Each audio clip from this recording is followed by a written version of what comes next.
Assalamualaikum warahmatullahi wabarakatuh. Perkenalkan, saya Himayat Nuril Habibah, NIM 250302009. Saya Finta Isania, NIM 250302061. Saya NIM Maulana Jana dengan NIM 2502075. Yang terhormat hasil pengapu Bapak Dr. Insinyur Joko Sulistia, MM. Pada kesempatan yang berbahagia ini, kelompok kami akan mempresentasikan materi tentang sikap etika kepribadian dan komunikasi bisnis. Perkenalkan, kami dari Fakultas Ekonomi dan Bisnis, Program Studi Akuntansi.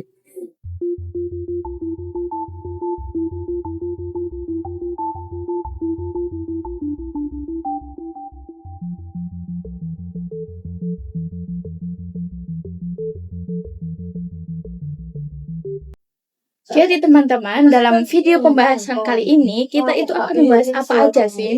Nah, dalam pembahasan kali ini, kita itu akan membahas apa itu sikap, etika, kepribadian dalam komunikasi bisnis. Yang kedua yaitu memahami bagaimana sikap, etika, kepribadian dalam komunikasi bisnis ini diterapkan dalam sebuah perusahaan. Yang ketiga yaitu kenapa sih diterapkannya sikap, etika, kepribadian dalam komunikasi bisnis ini dalam perusahaan. Nah, baik. Selanjutnya ada definisi sikap, etika, kepribadian dalam komunikasi bisnis ini. Etika bisnis adalah prinsip moral yang menjadikan pedoman bagi individu dan organisasi dalam menjalankan kegiatan bisnis. Lalu, apa itu sikap? Sikap yaitu mengacu pada cara seseorang mengekspresikan pandangan, respons emosional, dan perilaku terhadap situasi bisnis. Kepribadian adalah pola karakteristik stabil yang memengaruhi gaya berinteraksi seperti ekstrovert atau introvert. Selanjutnya ada konsep etika bisnis menurut beberapa ahli. Menurut Grant dan Matten, etika bisnis adalah penerapan prinsip-prinsip etika umum pada masalah-masalah yang muncul dalam dunia bisnis.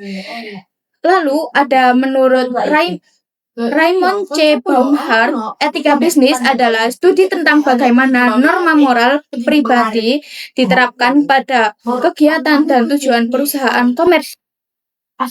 Selanjutnya ada prinsip etika dalam komunikasi bisnis. Yang pertama ada kejujuran dan keandalan. Kejujuran berarti menyampaikan informasi apa adanya. Keandalan berarti dapat dipercaya. Contoh, jika barang akan terlambat dikirim, perusahaan memberitahu pelanggan dengan jujur. Yang kedua ada transparansi, yaitu terbuka terhadap informasi yang memang perlu diketahui. Contoh, menjelaskan harga secara rinci, menjelaskan syarat garansi. Yang ketiga ada perhatian dan empati. Empati berarti memahami perasaan orang lain. Contoh, saat pelanggan komplain, perusahaan mendengarkan terlebih dahulu tanpa menyalahkan pelanggan. Yang keempat, ada menghormati semua pihak. Semua orang diperlakukan dengan hormat tanpa membedakan jabatan, suku, maupun agama. Contoh, manajer menghargai pendapat karyawan. Selanjutnya ada dampak positif dalam komunikasi bisnis. Yang pertama ada membangun kepercayaan dengan pelanggan dan karyawan. Perusahaan yang berkomunikasi secara jujur dan transparan akan menumbuhkan kepercayaan para pelanggan dan karyawannya. Sebagai contoh, pelanggan seringkali merasa kecewa karena produk yang mereka dapatkan tidak sesuai dengan apa yang mereka lihat di iklan. Yang kedua, ada meningkatkan citra dan reputasi perusahaan. Ketika suatu bisnis dikenal dengan praktik komunikasi yang etis, pelanggan tidak akan ragu untuk mendukung bisnis tersebut. Misalnya, ada perusahaan yang secara terbuka berkomitmen terhadap praktik bisnis yang ramah lingkungan. Yang ketiga, ada mendukung pertumbuhan dan keberlanjutan bisnis. Dengan mengikuti etika komunikasi yang benar, perusahaan dapat mempertahankan persepsi positif dari masyarakat dan kepercayaan dari stakeholders. Hal tersebut akan berdampak pada kesuksesan bisnis dalam jangka panjang. Yang keempat, ada meningkatkan hubungan dengan pihak eksternal. Komunikasi etis tidak hanya memengaruhi hubungan internal, tetapi juga hubungan dengan pihak eksternal seperti supplier, pemerintah, atau vendor. Perusahaan yang mempraktikkan etika komunikasi bisnis akan membangun kemitraan yang solid dan interaksi yang positif. Karakteristik etika dalam komunikasi bisnis. Nah, yang pertama yaitu mengelola hubungan dengan baik. Komunikasi itu harus menjaga hubungan dengan jangka panjang seperti menyapa pelanggan dengan ramah, dengan baik, seperti mengucapkan salam dan ada juga mengucapkan terima kasih. Kemudian yang kedua, memahami maksud orang lain. Pendengar yang baik harus memahami isi pembicaraan sebelum memberikan tanggapan. Contohnya, tidak langsung memotong pembicaraan orang lain ketika sedang rapat maupun sedang berbicara. Yang ketiga, informasi yang disampaikan harus akurat, terpercaya, dan benar. Informasi harus benar, harus jelas, singkat, dan sesuai dengan fakta dan kenyataan yang terjadi. Contohnya, laporan penjualan dibuat berdasarkan data asli dan data yang ada dalam kondisi tersebut. Kemudian yang keempat, menghargai perbedaan. Dalam perusahaan terdapat banyak perbedaan seperti budaya, bahasa, agama, bahkan perbedaan pendapat dan cara berpikir. Nah, dari semua perbedaan yang ada, kita harus bisa saling menghargai, saling menghormati, dan saling bekerja sama dan menghormati satu sama lain. Kemudian yang kelima, asumsi dasar etika komunikasi bisnis. Etika sering dianggap berkaitan dengan keuntungan. Banyak orang yang mengira etika adalah hanya soal moral, tapi etika justru dapat meningkatkan kepercayaan, seperti menambah keuntungan, perusahaan bertambah dan berkembang. Nah, kemudian komunikasi yang tidak etis harus dihindari karena dapat menyebabkan konflik, kehilangan pelanggan, dan keuntungan perusahaan pun semakin menipis. Kemudian, kita juga harus mempertimbangkan dampak sebelum mengambil keputusan. Sebelum berbicara dan sebelum bertindak, kita harus memikirkan apa akibatnya dan apa juga yang akan terjadi. Contohnya, seperti kita saat akan mengunggah iklan di media sosial, pastikan perusahaan memiliki konten yang tidak menyinggung kelompok maupun ras tertentu. Kemudian, faktor yang mempengaruhi etika organisasi. Yang pertama, budaya perusahaan. Budaya perusahaan menentukan bagaimana karyawan bisa berperilaku. Contohnya, perusahaan membiasakan datang tepat waktu dengan absen di pagi hari. Kemudian, yang kedua, penegakan hukum. Perusahaan bisa menaati semua peraturan, misalnya, yang pertama, membayar pajak untuk karyawan. Yang kedua, memberikan upah dan bonus sesuai aturan. Yang ketiga, kemudian kepemimpinan. Pemimpin bisa menjadi teladan jika pemimpin itu jujur dan karyawannya pun ikut jujur. Sebaliknya, jika pemimpinnya tidak jujur, maka karyawannya cenderung tidak jujur. Kemudian, kebijakan perusahaan. Perusahaan membuat suatu aturan agar semua orang itu bisa bekerja dengan baik, benar, dan lancar. Misalnya, ada aturan tentang jam kerja, seragam, dan larangan menerima suap. Kemudian, kode etik. Kode etik adalah aturan yang tertulis mengenai perilaku yang harus dipatuhi dan ditaati.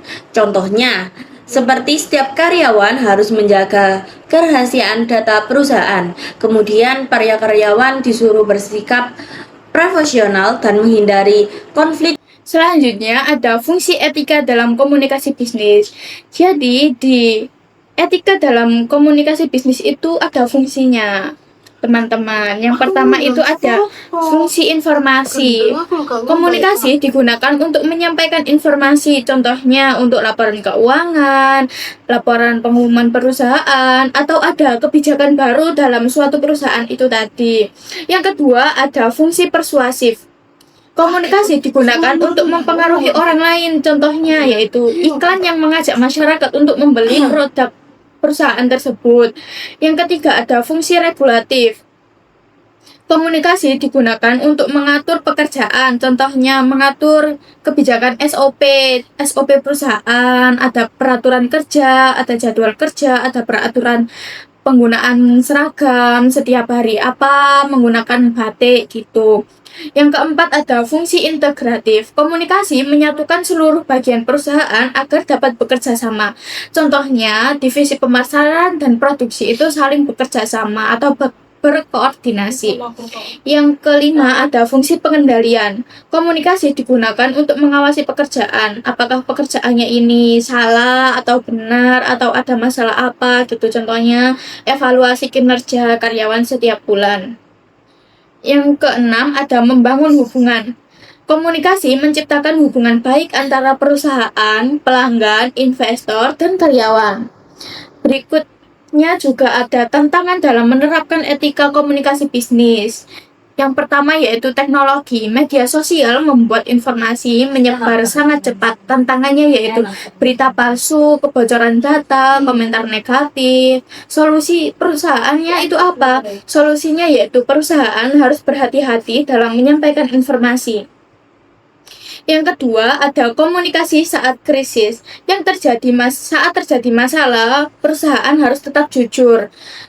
Contohnya, jika produk mengalami cacat produksi, perusahaan harus segera mengumumkan penarikan produk dan meminta maaf kepada pelanggan. Yang ketiga ada tekanan mencapai target. Kadang perusahaan itu mengejar keuntungan sehingga tergoda melanggar etika, misalnya berbohong dalam iklan, mengurangi kualitas produk, memanipulasi laporan. Padahal tindakan tersebut itu dapat merusak reputasi perusahaan dalam jangka panjang. Selanjutnya ada membangun kepercayaan melalui etika dan komunikasi. Yang pertama ada komunikasi yang jujur membangun kredibilitas. Kredibilitas adalah tingkat kepercayaan orang lain terhadap seseorang atau perusahaan. Kredibilitas dibangun melalui kejujuran, konsistensi, dan tanggung jawab. Jika seseorang selalu berkata jujur dan bertindak sesuai ucapannya, orang lain akan menganggapnya sebagai pribadi yang dapat dipercaya. Contoh, seseorang penjual mengatakan bahwa produknya memiliki garansi selama 1 tahun. Ketika produk pelanggan rusak dalam masa garansi, penjual benar-benar memperbaikinya dan mengingkari janji. Manfaatnya, nama baik meningkat, pelanggan dipercaya, hubungan bisnis menjadi lebih kuat. Yang kedua ada komunikasi yang jujur menciptakan rasa saling percaya, yaitu kejujuran membuat kedua belah pihak merasa dihargai. Ketika informasi disampaikan dengan benar, hubungan akan dipenuhi rasa saling percaya. Kepercayaan merupakan dasar dari kerjasama jangka panjang. Contoh, perusahaan memberitahu pelanggan bahwa pengiriman barang terlambat karena cuaca buruk, bukan memberikan alasan yang dibuat-buat. Manfaatnya ada mengurangi rasa curiga, meningkatkan loyalitas pelanggan, dan mempermudah kerjasama. Selanjutnya ada komunikasi yang jujur menimbulkan kesalahpahaman. Kesalahpahaman biasanya terjadi karena informasi tidak lengkap, tidak jelas, atau tidak jujur.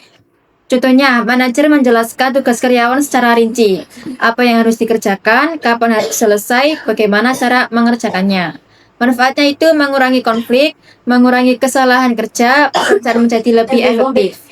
Selanjutnya ada komunikasi yang jujur memperkuat hubungan. Hubungan yang dibangun atas dasar kejujuran akan lebih kuat daripada hubungan yang dibangun dengan kebohongan. Kejujuran membuat orang merasa aman dan nyaman. Contoh, atasan mengakui kesalahan perusahaan kepada pelanggan dan meminta maaf. Manfaatnya itu hubungan lebih harmonis, kerjasama lebih lama, reputasi perusahaan semakin baik. Selanjutnya ada alur sikap etika dalam komunikasi bisnis. Yang pertama ada niat dan tujuan yang jelas, yaitu sebelum berbicara, seseorang harus mengetahui tujuan komunikasinya. Nah, contohnya seorang manajer ingin memberikan evaluasi kepada karyawan. Tujuannya bukan untuk memarahi, tapi membantu meningkatkan kerja. Jika tujuan sudah jelas, cara berbicaranya juga akan lebih baik.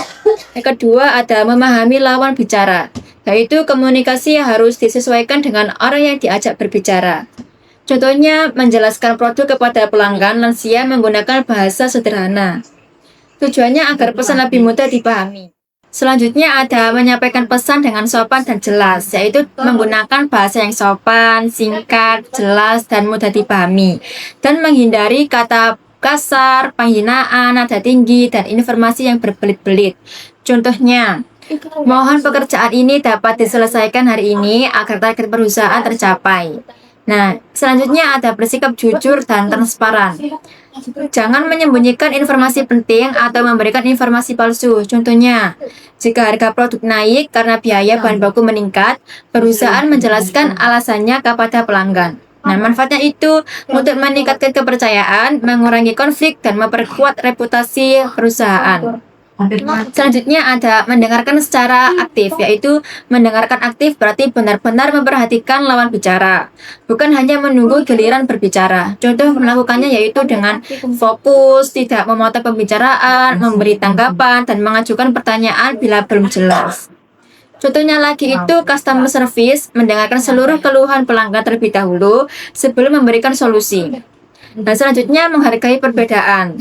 Dalam bisnis, kita akan bertemu dengan banyak orang, yaitu dengan berbeda budaya, agama, bahasa, dan pendapat.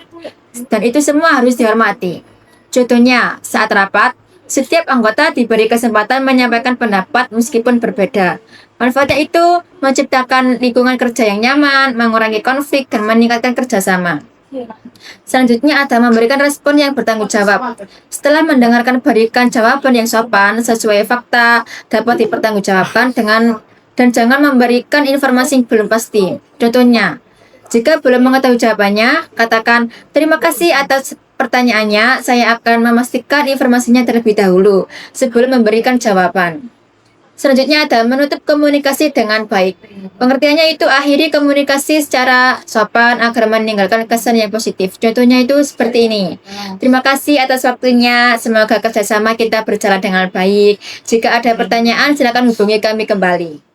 Kemudian, hubungan kepribadian dengan komunikasi bisnis. Kepribadian menentukan efektivitas komunikasi yang profesional. Berikut adalah pengaruhnya. Yang pertama, membentuk interaksi seperti kepribadian mempengaruhi gaya berkomunikasi dan pengambilan keputusan. Kemudian yang kedua, penentu kesuksesan. Komunikator yang efektif memiliki peluang keberhasilan dengan negosiasi yang lebih tinggi dan lebih terjamin. Kemudian yang ketiga, menjamin kejelasan. Komunikasi yang verbal dan nonverbal yang tepat mencegah kesalahpahaman. Hubungan kepribadian dan gaya komunikasi. Yang pertama, gaya ekstrovert, yaitu inisiatif yang tinggi, cepat, namun beresiko kurang detail. Yang kedua, introvert, cermat, mendalam, dan menghormati kesepakatan yang lebih solid. Kemudian yang ketiga, konsensus seperti berbasis data, ideal untuk situasi yang lebih kompleks dan lebih beresiko. Kemudian yang keempat, agreeable seperti kooperatif, fokus mengembangkan kepercayaan dan relasi yang jangka panjang. Kemudian etika dan komunikasi di era digital. Yang pertama, komunikasi dan etika adalah standar interaksi. Etika digital seperti menjaga sopan santun seperti dalam chat, email, dan disiplin saat virtual meeting maupun Zoom. Kemudian yang kedua, komunikasi asertif seperti menyampaikan ide secara tegas namun tetap menghargai lawan bicara, bukan agresif maupun pasif. Kepribadian dan sikap komunikasi di era digital. Yang pertama, kepribadian dan sikap merupakan inti dari karakter. Kecerdasan emosional atau IQ menggunakan kesadaran diri dan empati untuk membangun kepercayaan terus di balik layar. Kemudian yang kedua, akuntabilitas dan adaptabilitas menunjukkan integritas pada setiap jejak digital dan kesiapan bela dalam perubahan.